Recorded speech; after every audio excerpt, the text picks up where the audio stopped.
Both the UVA men's and women's teams are looking to win back-to-back national championship titles. We felt like this was been our title to win for the past 3 years. First shot looking good. What a shot! She's gonna do it. And that does it. Texas A&M. To win a national title as a freshman is just like more than I could have ever imagined. My last year doing it, I have to leave with another win, with a second title. We have banners up on the ceiling of our indoor arena, and I always look at them and I count 11, and I really want to get a 12. It's not so much that it's a relief that we made it through the semifinals, but more that like we have more work to do.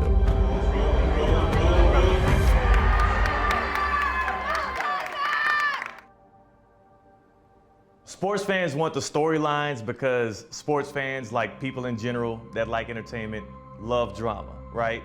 Am I rooting for the dynasty or against it? Am I rooting for the little brother going up against big bro? Or is there drama or beef between the teams, like, right?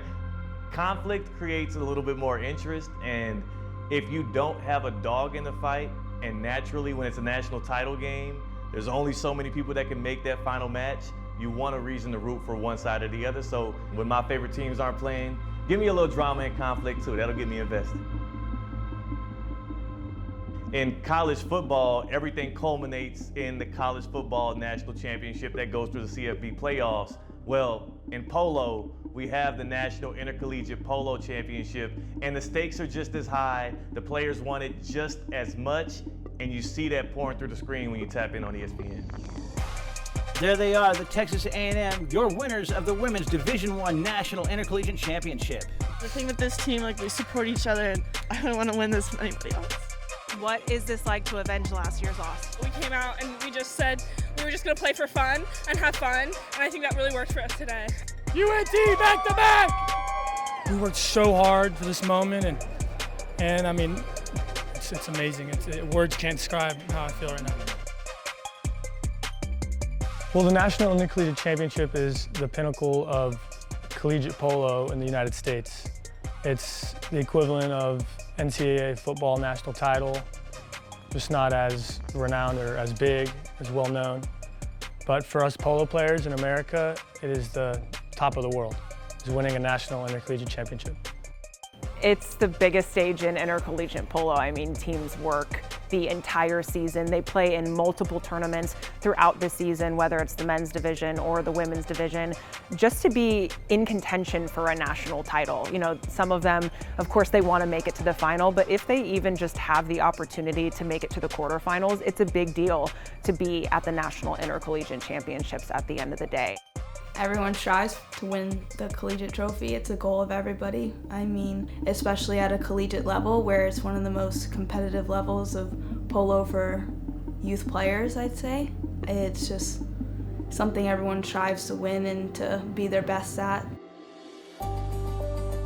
You see these athletes on these beautiful animals that are also athletes, and it's something else, something that you can't find anywhere else. And what's unique about collegiate polo is that people can tune in and root for their teams like North Texas alumni, A&M alumni, UVA, SMU. Everyone tunes in to root for their college. And what's cool about it is in collegiate polo, the frats will come out and cheer on their teams, and it's a different environment. It's more like a college football environment, which I personally love.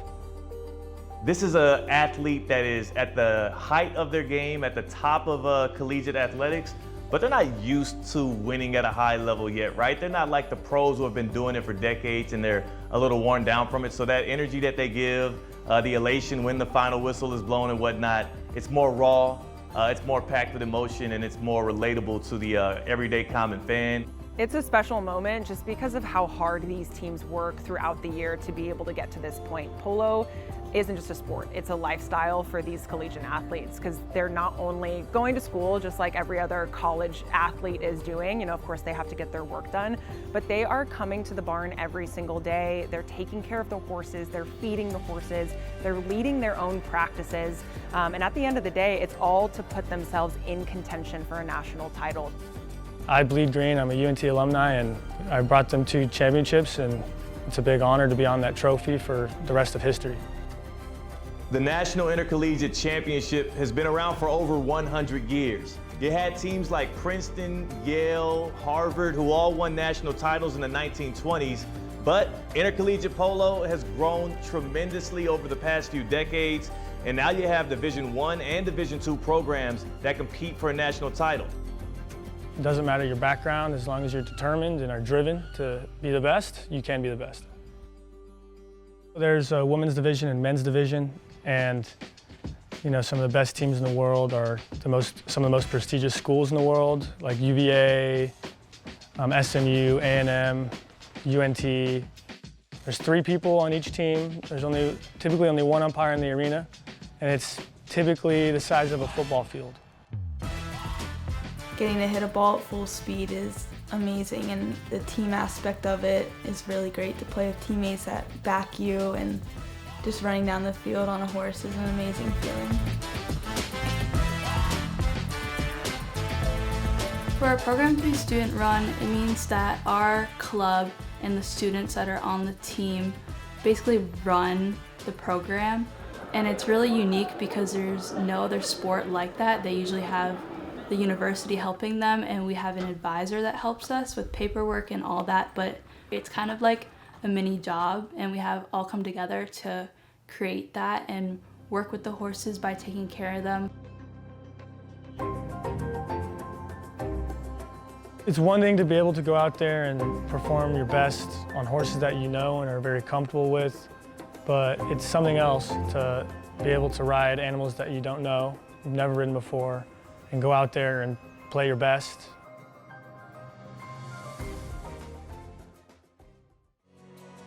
The next generation of polo players have arrived. 5th through 8th graders are participating in the middle school league, where up-and-coming polo players are competing in multiple clinics around the country, gaining valuable tournament experience and showcasing their talent to the world. It's the fastest growing group of polo players of its kind, with the top achievers in the country winning treasured prizes provided by US Polo ASSN. Their drive to win starts here, but their passion for the sport lasts a lifetime.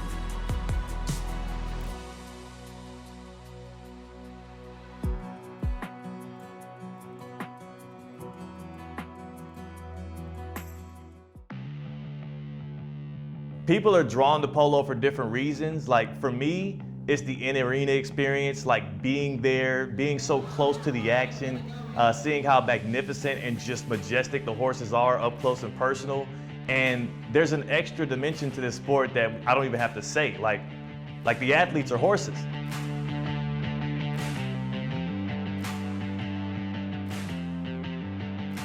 Going full speed on a horse is overwhelming, and it's nothing that I've ever experienced in another sport before. You do have more of a competitive edge knowing your own horses, but it's even in intercollegiate polo because you do have to ride the other team's string of horses. What makes it so unique and special is the split string format. There's no horse advantage. You share the same horses as the other team, so it takes away any horse advantage. Before each game, the captains of each team will meet with each other and discuss which horses they should ride.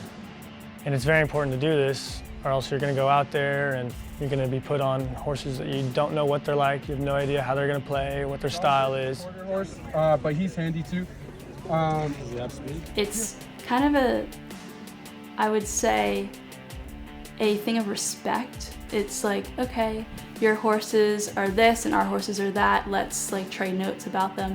And I think that's really unique in intercollegiate polo because you don't see that happening in soccer or anything. No one's going to tell you about who's the best player, who's the best person on that team.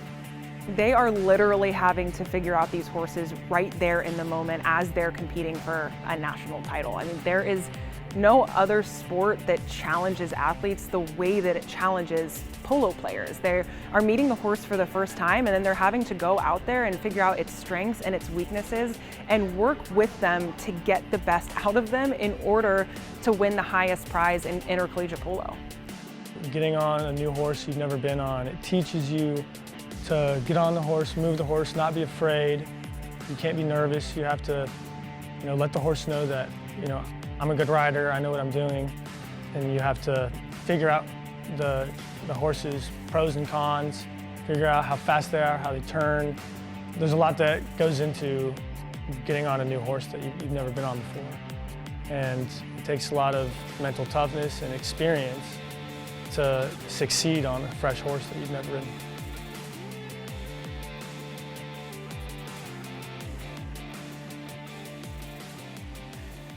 I would say the biggest rivalry in college polo has to be UVA and Texas A&M. For the last 3 straight years, UVA women's team and Texas A&M women's teams have been in the finals competing against each other. Last year, UVA came out on top. They won the final. So this year, Texas A&M is looking for that revenge. But on the other side, on the men's side, it's the same thing. There's heightened emotion in this game because not only did the women's teams make it, but now both the UVA and Texas A&M men's teams are also competing in the final. And it's kind of like, okay, let the best program come out on top.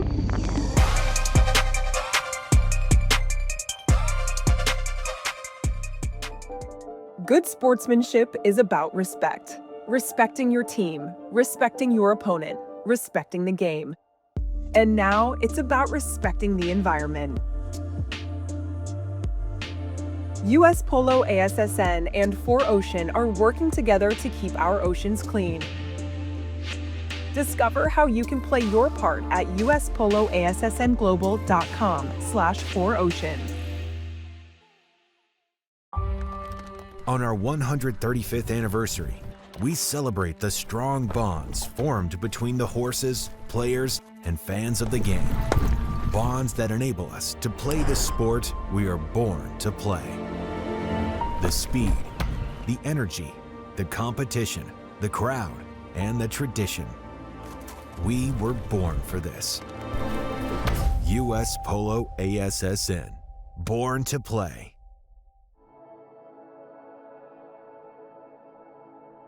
For the last couple of years, the National Intercollegiate Championship has been held in Virginia, but this year it was in Texas and hosted by the DFW Polo Association at Prestonwood Polo and Country Club, and it really doubles as a home club for Texas A&M. The emotions are excitement, mostly, definitely pressure, overwhelmed with just support, I think, from a lot of people here, specifically because this is more of a home arena for us. So it feels super different with support here than it has ever going to UVA. This is my, crazy but 3rd national championship, and this is the first time it's been anywhere that kind of feels like home. It's definitely emotional and exciting. I feel like coming so close to them last year and beating them by just a sliver the year before makes me want to, one, come back for revenge, but also show dominance in our game in a way that doesn't have to be close this year. I don't want us to go to a shootout. I would like for our club to just come in to dominate, for this to be our home arena, and to just show them a little bit of a taste of not being in their home arena. Last year was the hardest thing ever, to sit on the sidelines. I've lost my voice now. I obviously love to cheer. I like to be loud, but I also like to be in it. And so it made me hungry last year. So now I'm excited to come in this year, play in this arena. This arena to me is like a second home. And so I'm very excited to be able to prove myself. We're very good at trusting each other, communicating, and it just feels like a really good team. We just feel like a team when we're out there, and I feel like that's super important. I think we have the talent to win. It's just about shutting down their talent. Alana's obviously, she's a powerhouse. You don't want her with the ball. I think I'm just really excited. I want to play, I'm excited to play. I can't wait for it to be tomorrow. It's just become kind of my style of really hunting the ball down and knowing. I always tell Mackenzie and Kelsey, you have to beat the man and then go to the ball. So I really try to do that myself as well. I try to control the man and then go to the ball, and once you do that, you have all the time and space to do anything you want with the ball. We're all there at the barn every single day, 6 or 7 days a week sometimes, but she definitely puts that extra ounce of effort in, especially as captain and as our leader. She's taking the extra horse to stick and ball, the one extra single to go out before practice. I think she really deserves it, and I really want to help her get that win. Both Alana and I have won a title. She has 2, so I want 1 more. But we're both seniors and we both grew up in this program. We both contributed a lot of time, sacrifices ourselves. So I think for me, I want like my final intercollegiate era to end on the note of I grabbed the title back and supported my team and set them up for next year. We have banners up on the ceiling of our indoor arena, and every time we go in there, stick and ball, practice penalties, we go to practice. I always look at them and I count 11, and I really want to get a 12. Last year, unfortunately, we lost early in the tournament, and this year we've come back even stronger. We worked a lot on playing together as a team, being disciplined. We worked on the mental side a lot, and I think we're ready. The program's built me up a lot, but it's been really good to have the opportunity as an upperclassman to give back to the program, give back to the kids coming up, have a closer tie with the alumni that kind of come back and also help.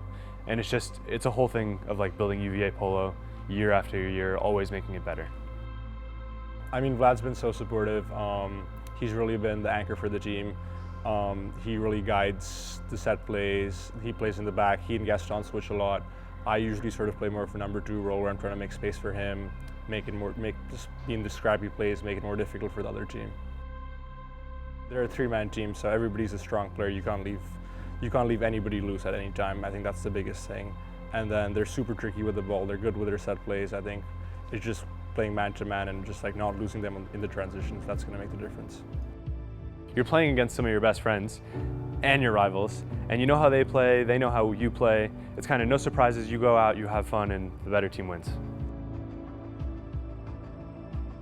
We came a little short last year. Lost in the semifinals to UNT. It was a really good game. So finally being in the finals this year, it's not so much that it's a relief that we made it through the semifinals, but more that we have more work to do.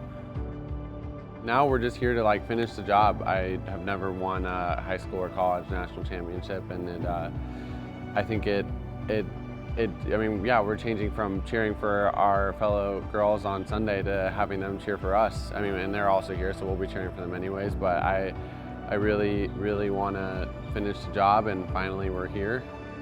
Zach is an animal. He lives and breathes polo. All the dude wants to do is polo, polo, polo. And it's great to have someone like him around. So he does a great job. He's our captain. He does a great job at directing us and kind of keeps everybody in check. I just want to win this so bad to put a cap on my high school and college career that's like a going out with a bang. And I just want one to say that I left my mark on high school and college polo. I'd like this to be the start. I don't want to just get one and done. So, and especially for our teammate Zach, this is his senior year, this is his last chance. We cannot be great unless we are also good. And to be good, we must ask questions.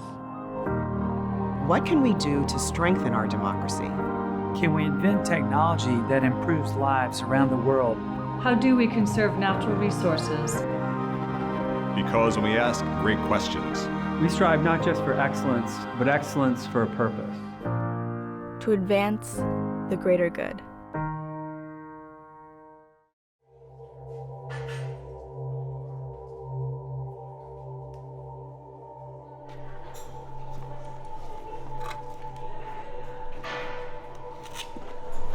They thrive on throwing, so let's negate that.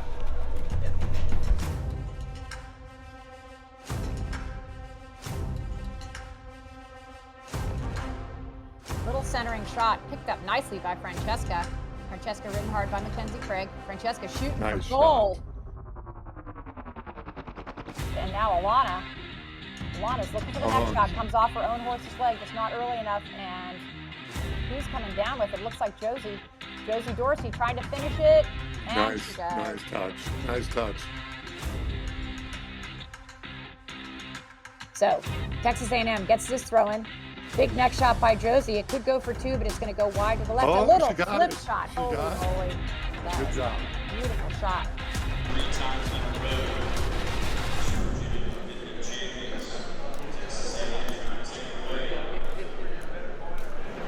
It is a final. They'll come back. Let's go do our job.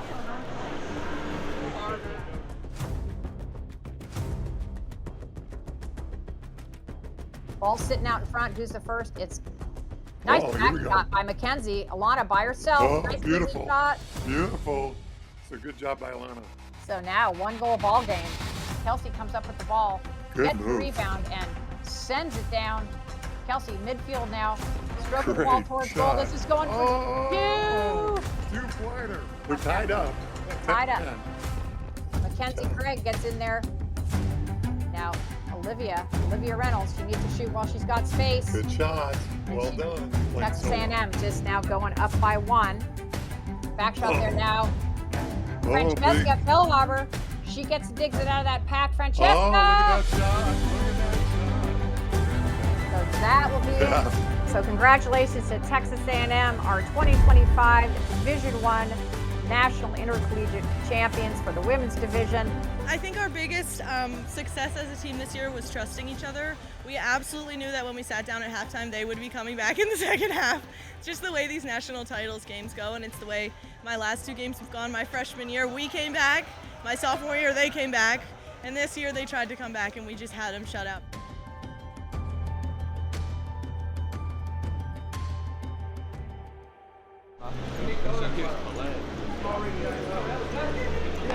Glad you want to redo some reps for those guys.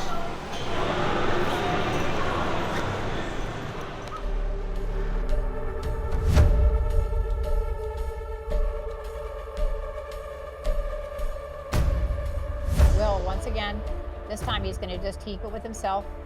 Taps it again. 30-second horn's gone off.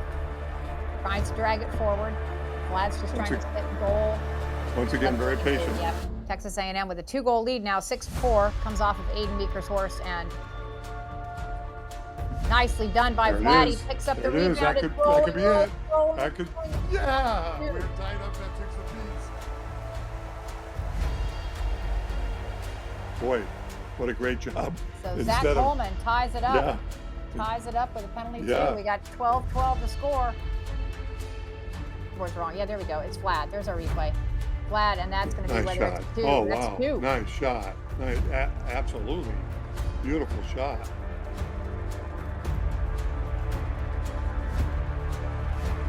It's a little half practice swing. Head stays down. Takes it and drains it. Zach Coleman ties it up with a penalty too. Ball's through. You have a tie ball game, so we'll have a shootout.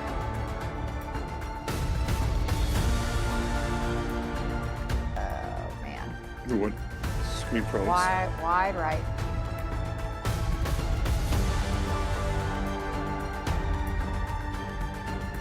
We'll go back and do another round.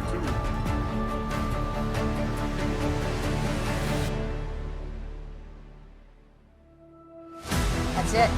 So the Texas A&M is your national champions.